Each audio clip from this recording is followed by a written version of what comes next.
Hello motorcycle enthusiasts.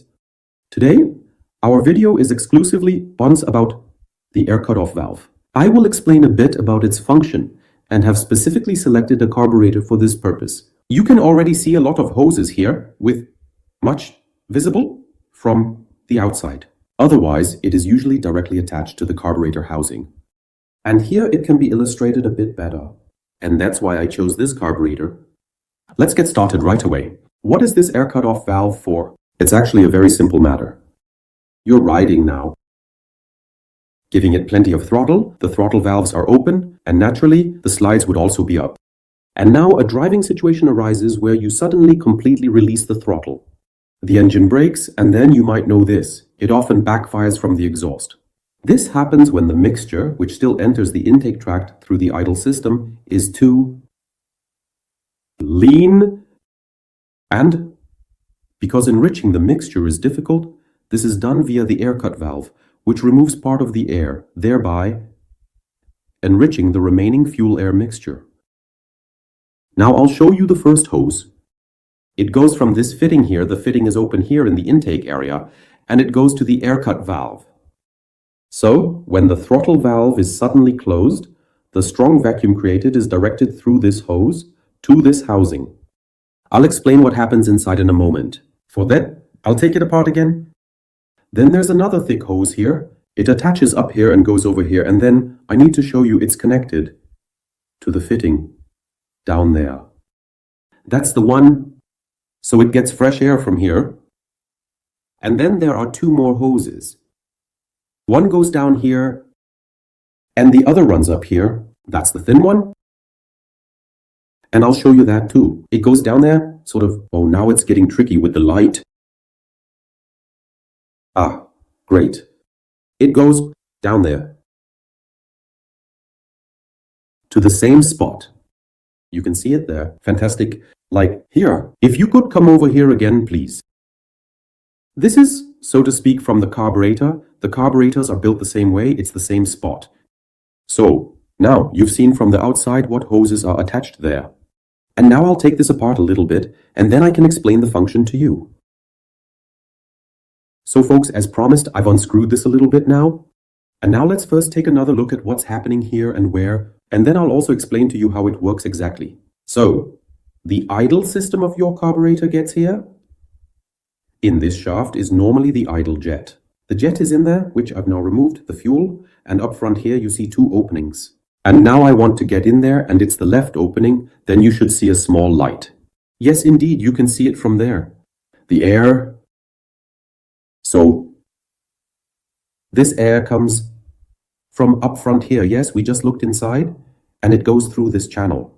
You can see it here if you look closely. Team to the idle, excuse me. And if you look there now, there is another air channel there. So, air also comes from there to the idle jet. And this is the spot here where this hose is attached, both with this and the other carburetor here, in the middle. So, it's basically right there as well. That means in a completely normal driving condition, air comes into the idle system, through here and through here. Where does this air come from here? Now we have this thick hose here again. This one here, can you please look here again? It's attached here. This can also be attached to your air filter box. Or, as I said, I only chose this carburetor here because you can clearly see it with the hoses. So the air comes from here, goes through the hose, enters here. And if we take a look inside here now, there is a hole at the top. Yes, you can see it at the top. You can see it. There, fantastic. Great. And there's the same thing on the opposite side. Down, there again.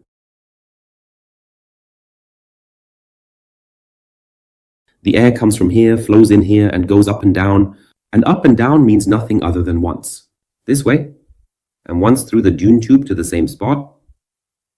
At this second carburetor. This, and that is, so to speak, the identical system.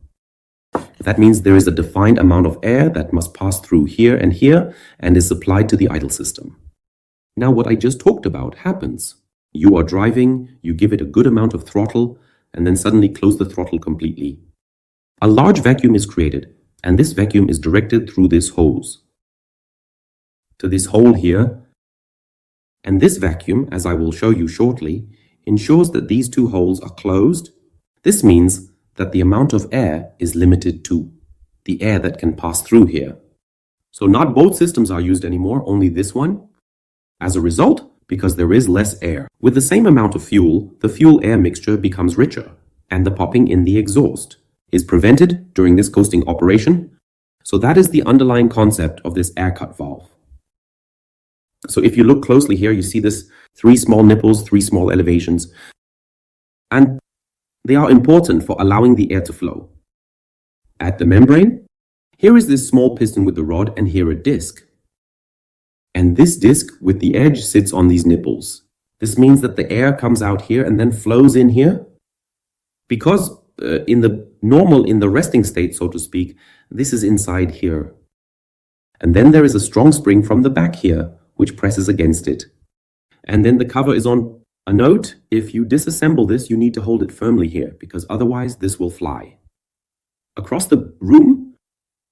So now the vacuum comes from here,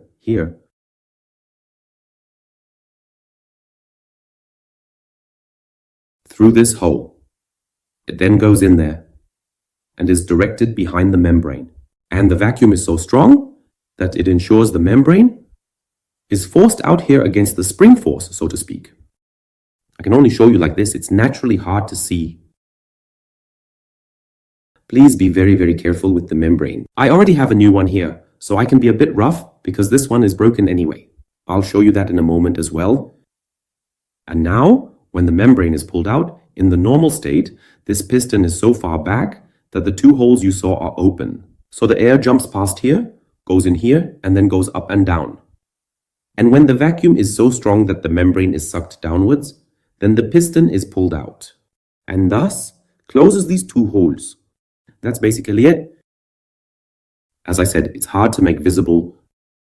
However, it's important that you understand that if this component is defective, and you can already see these small spots in the membrane, if you shine a light behind it, you can also see that there are holes in it.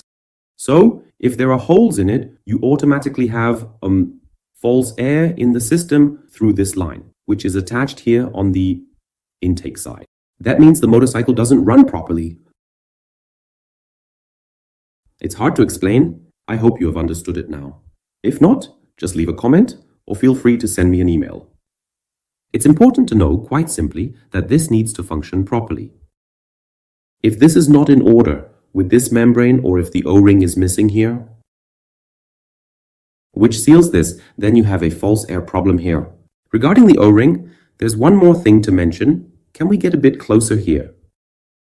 It has a rounded side, which is now facing upwards, and a flat side, which I have now turned around. You can see it clearly, and it's very important, but please, once more up here.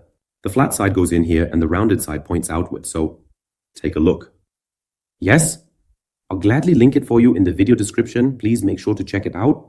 I'll gladly link for you the shop, where you can also buy these air cut valves. So in case of doubt, please redo it. And of course, it looks different with your carburetor. Most of these lines here, which we have nicely separated, are usually integrated into the housing. As I said, I chose this one because you can easily show here what happens and in which direction. Alright, so have fun with your project, good luck, and see you in the next video. Bye bye.